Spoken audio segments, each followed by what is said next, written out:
Welcome to the Insomnia Coach podcast. My name is Martin Reed. I believe that nobody needs to live with chronic insomnia and that evidence-based cognitive and behavioral techniques can help you enjoy better sleep for the rest of your life. The content of this podcast is provided for informational and educational purposes only. It's not medical advice and is not intended to diagnose, treat, cure, or prevent any disease, disorder, or medical condition. It should never replace any advice given to you by your physician or any other licensed healthcare provider. Insomnia Coach LLC offers coaching services only and does not provide therapy, counseling, medical advice, or medical treatment. The statements and opinions expressed by guests are their own and are not necessarily endorsed by Insomnia Coach LLC. All content is provided as is and without warranties, either express or implied. Susie never had a great relationship with sleep, but dealing with her insomnia wasn't something that was high on her list of priorities. That all changed, however, when Susie went overseas and her sleeping pills seemed to suddenly stop working. Quite understandably, Susie's anxiety skyrocketed and she ended up cutting her vacation short and returning home. It was at this point that Susie realized she had to do something to improve her sleep. In this episode, Susie talks about the changes she made to create significantly better conditions for sleep. She also discusses the challenges she faced as she implemented these changes and describes the ups and downs she experienced along the way. Susie used to feel anxious about going to bed and used to dislike even being in her bedroom. Today, Susie loves her bedroom, loves sleep, and is confident in her natural ability to sleep. This transformation was entirely down to her own efforts to address the thoughts and behaviors that perpetuate sleep disruption, her natural ability to sleep, and her refusal to give up.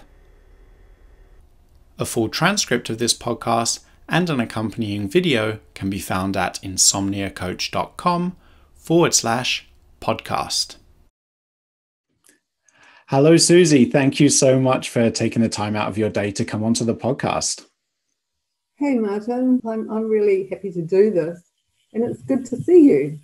Yeah, it's great to see you too. You know, it's always such a difference because so much of the communication I do with clients or visitors to my website is just by email, the written word, and sometimes I don't actually get to see people. And so it's always nice to just put a face to the name and actually see the person that I'm communicating with. Yeah, definitely the same. It's good to see you, and really, I'm really happy to be doing this too. I want to. It'd be really nice to sort of give other people the knowledge that they can get through insomnia. I mean, it's a hellish thing, and I'd really like to enable somebody else to do that because it's made such a difference to my life. And it's really nice to do it for you too, because I've got so much from you. Great. I appreciate that. And I know that everyone listening to this is going to get so much from you too. So without further ado, let's start right at the beginning.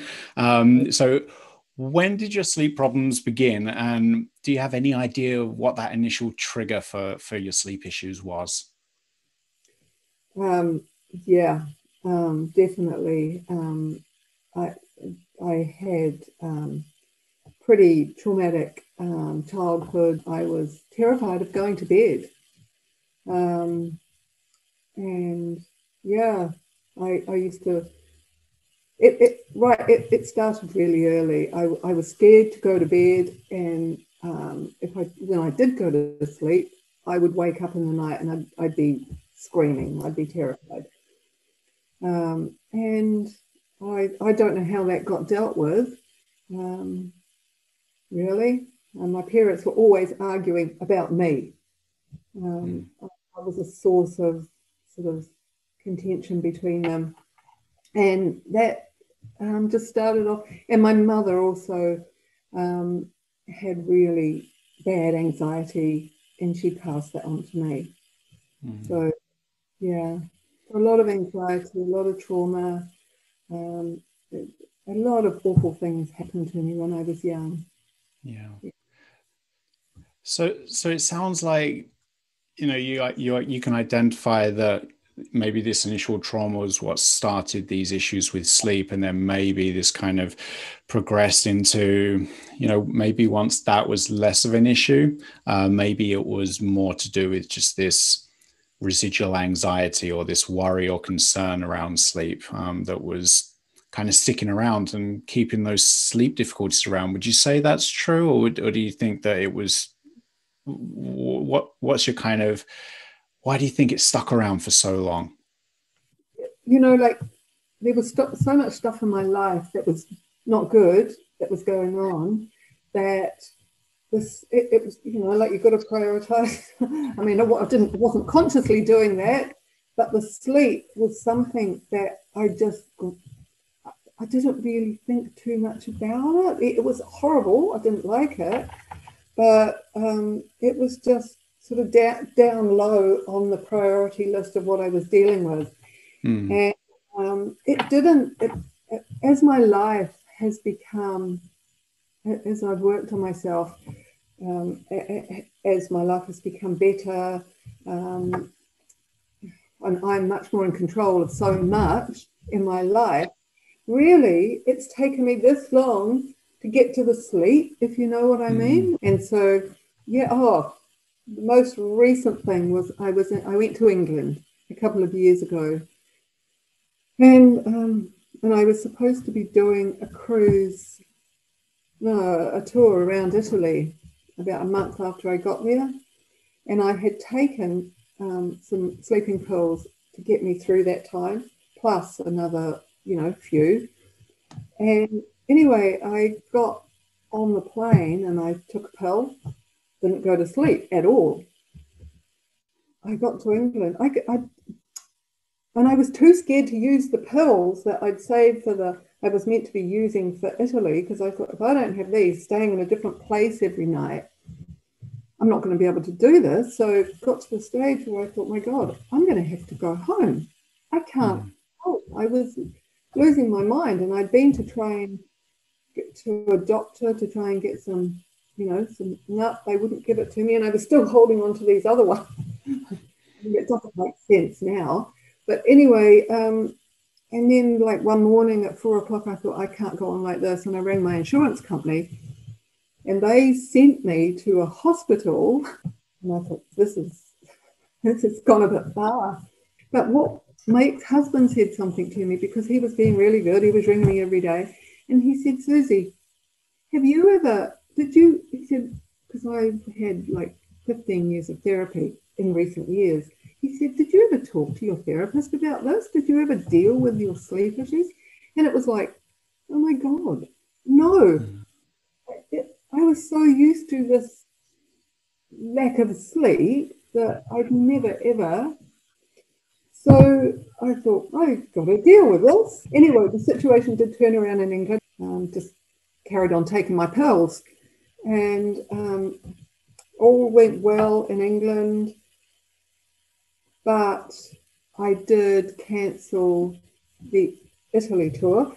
But anyway, I got back here, carried on taking the pills, and it just got worse and worse. The pills stopped working, but I couldn't sleep unless I took one at all, like I might get 1 or 2 hours. And I was just getting more and more anxious. So consequently, 2 years down. And it was actually just after the pandemic started.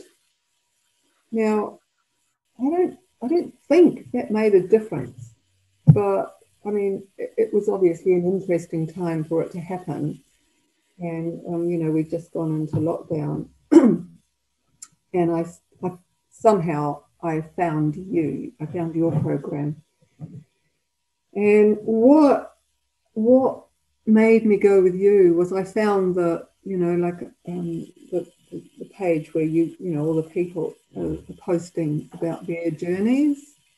And when I read that, it was like, I've got to do something. I mean, I was I was using marijuana edibles to. I was in a mess. I was going nuts with my lack of sleep. Wasn't sleeping hardly at all. Feeling really anxious. And I found your thing and your program, and I found that page with all the people's experiences on, and I thought, this looks like it could offer me a way out. And I thought, okay, I've got to give it a go. And I thought, I thought, I know this is going to be hard. It's going to be easy, which is why I hadn't, done it a couple of years earlier. But I was desperate, and I thought, this looks like the only thing. I don't want to be on medication anymore. I thought, this is making it 10 times worse.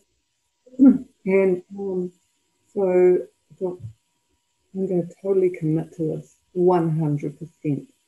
No matter how hard it is, I'm going to do this bloody program. And at that stage, I thought it was going to be 8 weeks. It wasn't. It was much longer. And then, I realized I'm breaking life all happening here. There's so much good stuff in there. That some of the key highlights that I got from it was, where you mentioned that your ex-husband said, well, all these, whenever you've been working through anxiety, working with a therapist, etc., did you ever get to sleep specifically as a specific topic? And the fact that you didn't, actually, I don't think is that unusual, because for many of us, we kind of take this approach, well, if I deal with my anxiety, or if I deal with my worries, or if I deal with my stress, then my sleep will just get better all by itself. And when we have short-term sleep disruption, that normally is the case. If we get some bad news, for example, sleep is disrupted, completely normal. And then once we've adjusted, usually sleep gets back on track. But what can happen once we've had insomnia for a while is the way we think about sleep changes. We worry a lot more about it. We pay more attention to it. We think a lot more about it. And we can implement all these behaviors in a bid to improve our sleep, which can include things like experimenting with different medications, different supplements, maybe going to bed earlier, staying in bed later, taking naps during the day, canceling plans.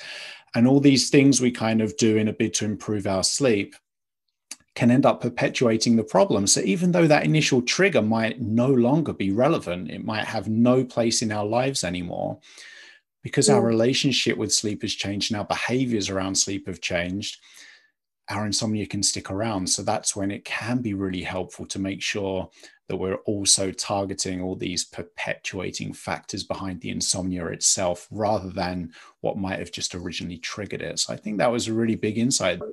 Just one thing about that, though.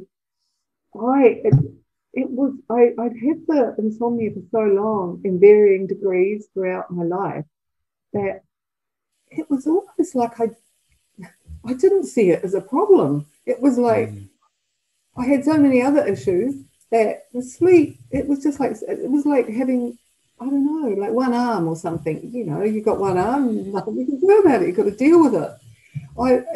I've actually got like a trunk full of journals, 30 years of journals that have been written, like at 1, 2, 3, 4 o'clock in the morning.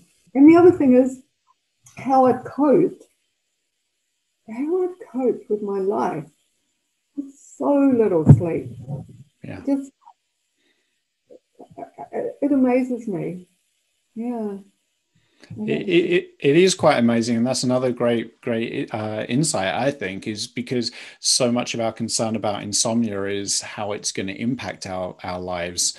But as you just reflected upon, you definitely had some examples of how insomnia was having a negative impact on your life. But at the same time, you recognize how long you dealt with it, and probably how much all the different things that you were able to do, even while living with insomnia, is quite remarkable. And sometimes if we can just take a step back, if we're still dealing with sleep issues, if we can take a step back and remind ourselves of all these times we have been capable, we've had good moments, we've been productive, even with insomnia, that can really help take a lot of the worry and the pressure we might be putting on ourselves to sleep away. And that's what the program has done for me. Because even though I knew I used to cope, I would worry about it. Oh, and I need to speak about sleep hygiene. I did it all, everything. I don't know what I didn't try. All of that stuff didn't make any bloody difference at all. What the program has done for me is I don't worry about waking up in the night. Like if I wake up, I get up. I watch all sorts of interesting programs on TV in the middle of the night. I don't write in a journal anymore. I just get up and watch all sorts of weird stuff. So I kind of, I watch TV and I don't angst about it. So, and I also know now that if I have like a couple of nights like that, I'm going to have a few really good nights. And oh God, yes, I feel normal, like I've got no inclination to take a sleeping pill. But yeah, I'm not worried. I hear that a lot, and it's somewhere where I like to see clients get to, because as soon as you don't worry about potentially waking up during the night, and as soon as you don't worry about actually waking up during the night, you remove such a big source of worry and anxiety and performance anxiety, and all these things are unhelpful for sleep. And so when you take that kind of, it's almost like a I don't really care approach, it just tends to make sleep a lot easier. And when you combine it with just some additional knowledge about how sleep works, for example, the fact that sleep drive, this pressure to sleep builds the longer that you remain awake for, you can also be reassured that, okay, if tonight or tomorrow night or the night after, I do spend a lot of time awake during the night, that's going to really build that sleep pressure. That sleep drive is going to be strong. And sooner or later, I'm going to sleep. Every difficult night of sleeping increases the likelihood of better sleep on a subsequent night. And bottom line is, if it gets really bad again, I go back and do the whole bloody program. That is the great thing about changing our behaviors and even changing our thought processes, is really they're a collection of skills. And because they're skills based, once we've learned them, once we've become familiar with them, confident with them, practiced them, got results from them, they're with us for life. So that in a way, it makes us, we're in a better position after insomnia than we were before insomnia, because now we're more resilient. We know exactly what to do should insomnia ever become a problem again. We just implement all these skills again, just as they worked before, they'll work again. I just want to talk a little bit, I suppose, about what it was like going through the program. Would that be useful?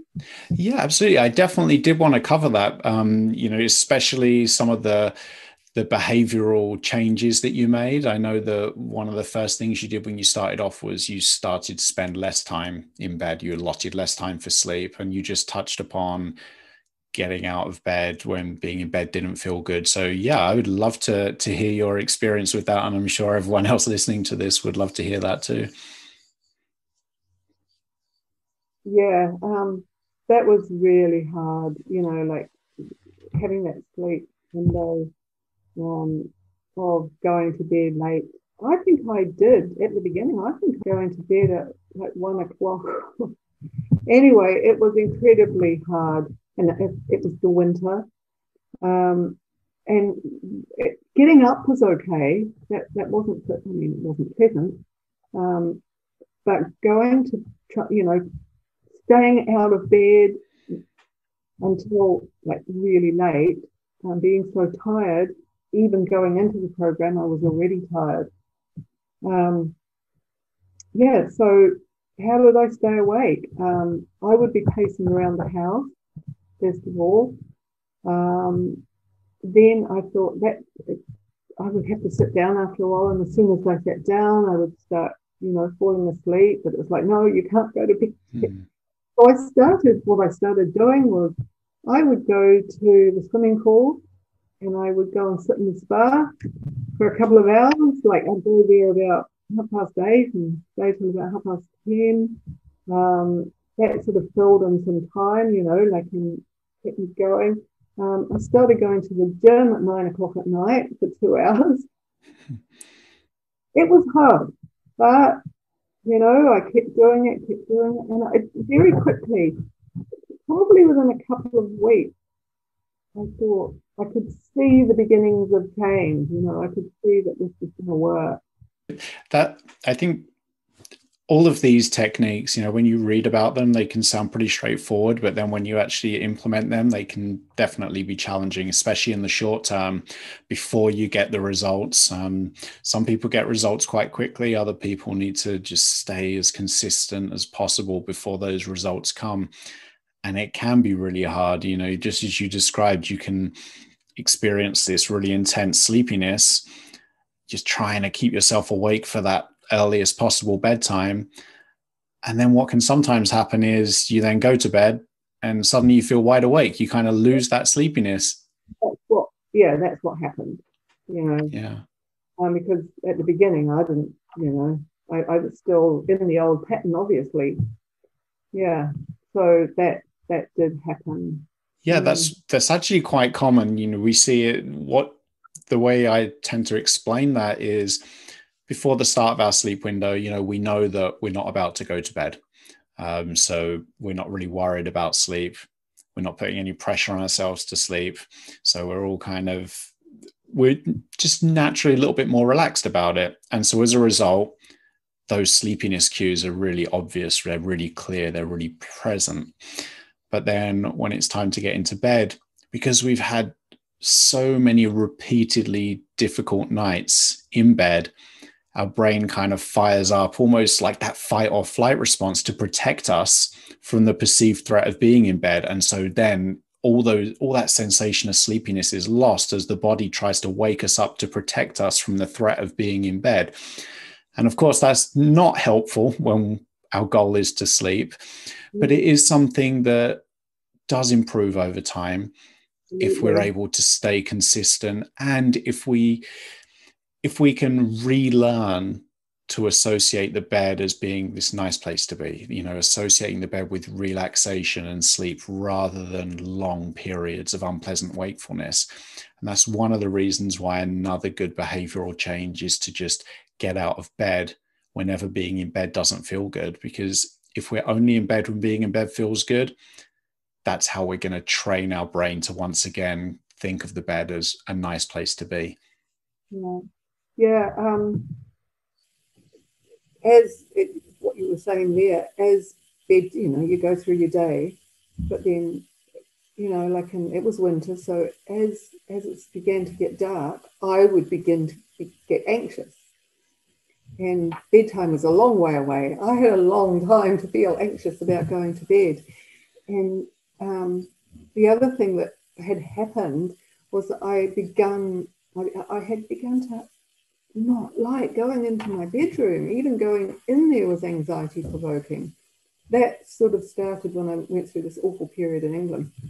I was like, I didn't want to go in the room even. So there you go. You've got all that anxiety, not just about going to sleep, but the actual place where you go to sleep was anxiety provoking. So that's definitely changed. I remember halfway through at some point, I just thought, oh my God, I love my bedroom now because I come in here and go to sleep. How did you manage to keep on track and stay persistent, especially with that intense sleepiness in the evening combined with the heightened anxiety, because that's such a hard technique to maintain, especially before you start to notice improvements? How did you manage to motivate yourself to keep going and to just follow through and stay consistent? Well, as I said, I was desperate. I really was. Your program offered something that looked like it could work. And so I just totally committed to it. I thought, I'm going to, I was definitely committed to the first 8 weeks. I'm not knowing that it was going to go on a lot. But, you know, of course, by the time I got to the end of that 8 weeks, I could see that it was working. So I was just absolutely, absolutely determined. Just keep, you know, just keep going, Susie, just keep going. Yeah. And well, I'm proud of myself. I'm so proud of myself for doing that. I don't think people who've never had insomnia, people who don't understand what it's like, have not got no clue. You know, like, oh, you know, don't have a sleep in the afternoon. I can't. I don't know. It doesn't work anyway. Yeah, I was absolutely at my wits' end. I really was. Yeah. I think that's an important point is, you know, I decided to just commit to it. You know, I like to think of this somewhat as a kind of set it and forget it approach, you know, so you've got your kind of, you've got your sleep window, you know that you're not going to go to bed before a certain time, you know that you're always going to be out of bed by a certain time in the morning, you know that you're going to get out of bed if being in bed doesn't feel good. You know what you're going to do if you get out of bed during the night. You've got it all planned out. You've got this clear plan in place. And instead of, you know, the default thing that the mind wants to do is to overthink things, to evaluate, to monitor. When it comes to these techniques, sometimes it can just be helpful to just set it, have that plan, and then forget about it. Don't monitor it every day. Don't evaluate it every day. Almost engaging that robot mind. You know, imagine you're just lines of programming and you just follow those lines and you just do them over and over again. And that can really be a helpful way of just sustaining that new behavior, that new habit, that new skill that you're practicing. Yeah, absolutely. And I think I just I started to think to myself, I will find a way to do this. You know, like I was looking for all kinds of ways to keep myself awake, because that probably was the hardest thing, I think. Trying to stay awake for me, it was.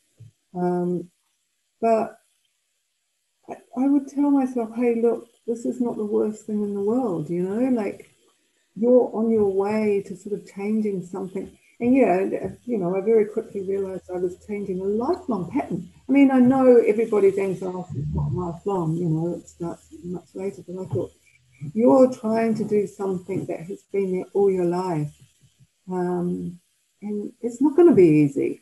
It's going to be hard. Of course, it's going to be hard. You're changing a whole lot of different stuff here in your brain. So I just kept telling myself, you can do this. You can do it. You've got to do it. And that's probably how intense it had become for me. Yeah, I think it's natural that we want to get results quickly, right? It would be so much easier if we could just snap our fingers, click our fingers, and then we're suddenly sleeping great.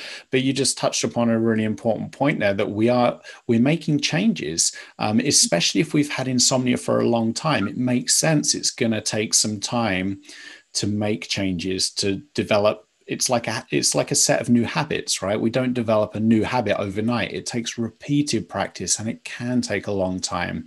So although it's understandable that we want quick results, if we get frustrated when quick results don't occur, that's not really constructive. And on balance, it's probably not that realistic to expect quick results either. It does take time and it does take commitment. Probably a bit like, you know, losing weight. People go on diets all the time. You know, they think they can do like, you know, 2 months of eating a certain way and that their life's going to change. No, it has to be like, yeah, I mean, basically I've got a different life pattern now, you know, like because I have lost a lot of weight over the years and kept it off. And I realized that you do have, it's not about doing a diet.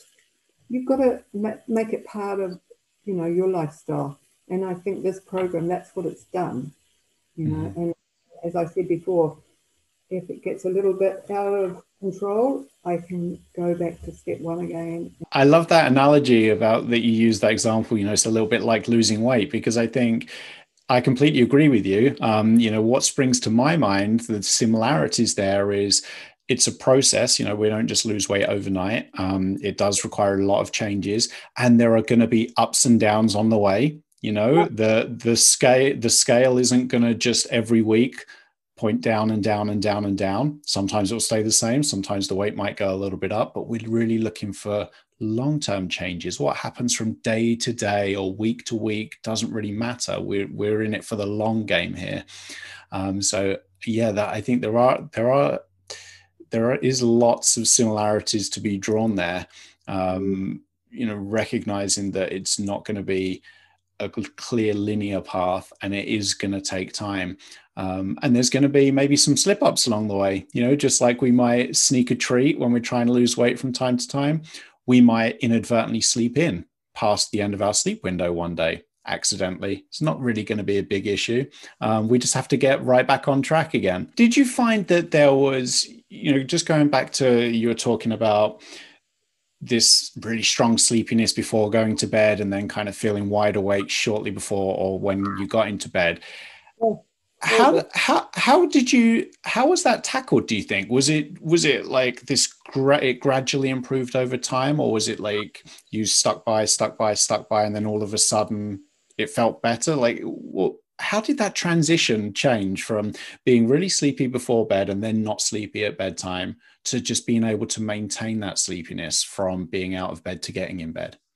Well, that was, I'd get out of bed. It was like, okay, I haven't gone to sleep. I've been laying here for probably nearly half an hour. It's not coming. I've only got another sort of 3 or 4 hours to be here. But get out of bed. Get out of bed. Watch some TV. Do something. Get out of bed. Go into the lounge. And I do actually remember not a few nights when, even when the window was really short, I got out of bed several times, like, no, get it. But that actually helped me. It's like, okay, it's not nice. It's not that bad. It's not that bad. It's horrible. But, I'm not in a bloody war zone, there's not bombs going on. So, yeah, I would just get out of bed. But that helped me break because once upon a time, I wouldn't have liked doing, like before the program, that wouldn't have occurred to me really to keep getting out of bed. Yeah. But that did sort of break the spell of it's not that bad. It's not nice. It's not that bad though. So it sounds like it was kind of just this gradual process of just chipping away at, those thought processes, that worry that was kind of suppressing those sleepiness cues when you got into bed. And you just did that by almost just retraining yourself. Look, the bed is a nice place to be, and I'm going to prove that to myself by only being in bed when being in bed feels good. So therefore I'm out of bed whenever it doesn't feel good. And that was when I started to love my bedroom. It was like, oh God, I can't wait to get in there and lie down. I really did get to that stage. It's like, I just got to. And that broke the spell of the bedroom being a horrible place. I just couldn't wait to be in there. Yeah. So I kind of wish now, and I didn't, and I kept thinking about it at the time. I should have journaled, what was going on. I did a little bit, especially when I was communicating with you about things. But it was definitely a backwards and forwards thing. 2 steps forward, 1 step back, or maybe 1 step forward, 2 steps back sometimes. Yeah. But yeah, it's definitely made a huge difference to my life.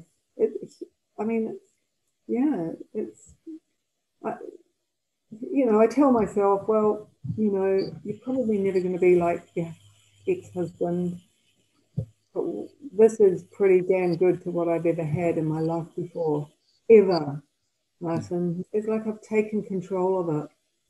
I've taken control of something instead of it controlling me. Yeah. And that's a really nice feeling.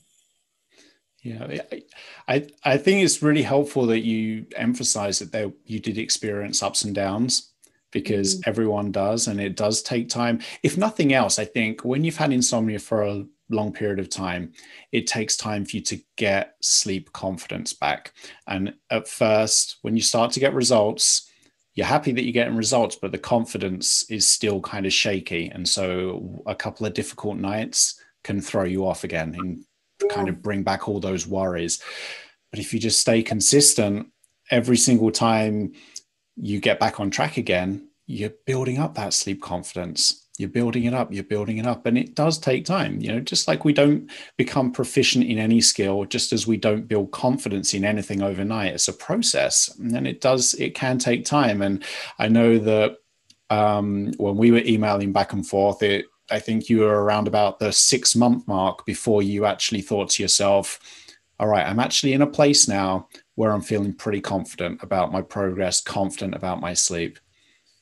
And it's such a different way of thinking, to how I've ever, it's just differently how I've ever thought before. And it's a wonderful thing. Yeah. I mean, it's still not nice when I, have a night where I'm, but it's not that bad anymore. It really isn't. I think the thing is that we have to have some realistic expectations. Nobody has the perfect night of sleep every single night. Even people that have never had insomnia don't have the perfect night of sleep every night. It's human. It's part of the human experience to have some difficult nights of sleep from time to time. But when you get to that point, when you can recognize that, and a difficult night or a couple of difficult nights don't throw you off and don't make it feel as though your world is crumbling around you, that's a real reflection of the progress that you've made. Yeah, thinking about this today, I had a bit of a dodgy sleep last night. And that's what I'm really interested in now, is looking at, what is it that affects my sleep? Yeah, well, I think that temporary sleep disruption is triggered by probably the same number of reasons as there are a number of people in the world. You'll never be able to pin them all down because there's so many things that can influence temporary sleep disruption. But what we can do is keep temporary sleep disruption temporary. And really, we do that by reacting as minimally as possible. And when we've had insomnia for a long time, often the way we react has just become so entrenched, like spending a lot of way more time in bed, maybe trying to nap during the day, doing all these different experiments, modifying our days according to how we sleep, just letting sleep control our lives. All these things, they're really the behaviors that perpetuate sleep disruption, and they're the reason why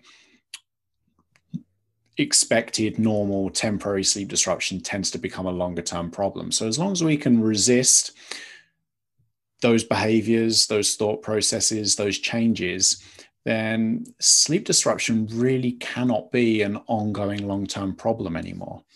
No, no. And just being aware that, okay, this is happening in my life at the moment. Might have a little bit of dodgy sleep. That's okay. It's in relation to this. And but I'd also, it's like the control thing. I'm in control of it rather than it controlling me. Yeah. And ultimately that's a really good thing, because that was before I didn't have any control over it. I didn't know what to do. I know what to do now. I think that's the key difference as well when you emerge from it, is because now you've got those skills, you know exactly how to react to difficult nights. And on that issue of control, this often comes down to controlling our reaction to difficulty sleeping, controlling what we do during the day. When we can, for example, do good things during the day, even after difficult nights of sleep, that makes the difficult night of sleep not seem quite as bad as it might otherwise have done if we'd have cancelled all of our plans, sat at home, not doing anything instead. So we are armed with all these new techniques, and it's almost like having this backup plan in place. Should sleep issues ever return, I can just kind of pull out this little book out of my back pocket and I know exactly what to do. Yeah. Yeah, actually, I've been aware for a long time that, um, even when I had barely any sleep at all, I still was able to function okay. And it was like, wow, that's really interesting. But when I heard you say that it was like, oh, okay. So, because I don't know if that was just me, like, because I don't know anybody else that had insomnia as bad as I did. Um, but when I heard you say that, we can not get hardly any sleep and still have an okay day the next day, it's like, yeah, I hadn't ever heard anybody say that before. Like most people, that if they don't get their whatever, 6, 7, 8 hours, they're, like moaning about it. Like, you have no idea how lucky you are. But hearing you say that, it was like, that's right. That's right. I can survive on very little sleep, and it looks like it's possible to do that. Because, yeah, there's all this stuff out there about if you don't get this much sleep, or you're at risk of this, and this.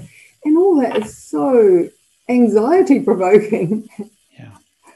Like I've heard you say, it makes it worse for the insomniac. It's way worse because you take all that stuff on board. Well, yeah, I did. Yeah, exactly. And it is really unhelpful, because all these kind of sleep duration recommendations, they're aimed at people that don't have insomnia, so they're aimed at people who are deliberately not giving themselves enough opportunity for sleep, whether that's because of their career or their social life. And so the messaging is make time for sleep, get this amount of sleep, it's good for you.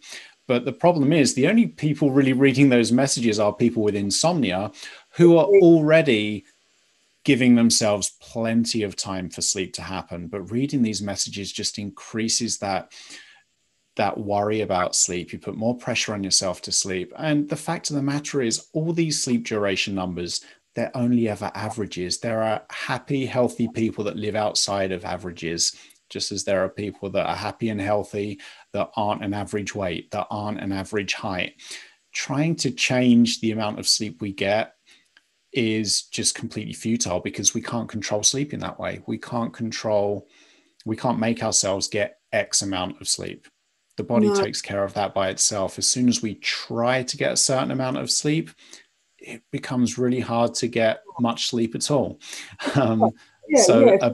You get the plane at 6 o'clock in the morning, and oh god. So you set the alarm. It's no point me setting an alarm if I've got to catch a plane at 6 because I just lay there all night waiting for it to go off in case I miss it. Um, but yeah, yeah, I think we can all come up with examples of that. As soon as we put pressure on ourselves to sleep, it becomes almost impossible. So if we have a flight to catch the next day, we're like, I must sleep now. You're trying to sleep. No, you got a big meet or big work meeting the next day. I've got to sleep. Then you can't sleep. I've got an interview. I have to sleep. I can't sleep. So I think we can all recognize from experience that it's not helpful to put effort into sleep. But when we've had insomnia and we really, really want sleep to happen, it's understandable why we would put pressure on ourselves to sleep. But there is an alternative place we can put those efforts, and that is into other behaviors that can help create good conditions for sleep. And that's exactly what you did and why you've got results. So how much sleep would you say you get on an average night? Do you even pay attention to sleep duration anymore? no, probably no because I'm thinking about it. No, I'm not. I said Yeah. no. And I think it's a really interesting insight that now if I ask you something like how much sleep would you say you get on an average night, you're like, I don't even know. It's something I don't really pay attention to. I don't really care that much about it. And that's just such a big transformation from when we're kind of in the grips of insomnia. We're really hyper focused on the amount of sleep we're getting or we're not getting, or the amount of sleep we want to get. And I always think it's a real gauge, a real yardstick, a real measure of success when you get to that point where if someone asks you, how much sleep do you think you got last night? You're like, I don't really know. I don't really think about it. No, and now I am thinking probably, like on a good night, probably between 8 and 9 hours. Mm. Wow. Oh, yeah, that's amazing. Yeah. I mean, yeah, it's beautiful. I love sleep. I love Well, it. that's great. I know that I've taken up a lot of your time, Susie, so I'm going to bring us to a close now, but there is one question that I do want to ask, and it's the question that I always ask at the end of these podcast discussions. So I want to ask you the question too. If someone with chronic insomnia is listening and feels as though they've tried everything, that they're beyond help, and they just can't do anything to improve their sleep, what would you tell them? Well, to go do this, I do. I already do. Like I do sort of guide people towards you. A therapist actually emailed me a couple of days ago and said, "What was that sleep program you did?" It's for a client. So, and now I will be guiding them to this podcast. You go and have a listen to that. That's great. Well, I think that's a great note to end on, Susie. So thank you so much for coming on.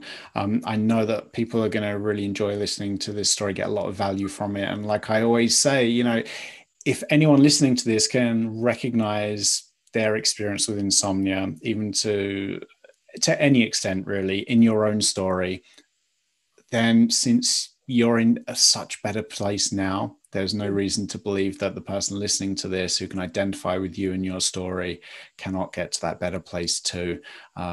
So thank you. I just know your story is going to inspire and motivate a lot of people. So thank you so much for agreeing to come on and share your story. Thank you, Martin. Seriously, thank you. Thanks for listening to the Insomnia Coach podcast. If you're ready to implement evidence-based cognitive and behavioral techniques to improve your sleep, but think you might need some additional support and guidance, I would love to help. There are 2 ways we can work together. First, you can get my online coaching course. This is the most popular option. My course combines sleep education with individualized coaching and is guaranteed to improve your sleep. You will learn new ways of thinking about sleep and implement better sleep habits over a period of 8 weeks. This gives you time to build sleep confidence and notice results without feeling overwhelmed. You can get the course and start right now at insomniacoach.com/online. I also offer a phone coaching package where we start with a 1-hour call.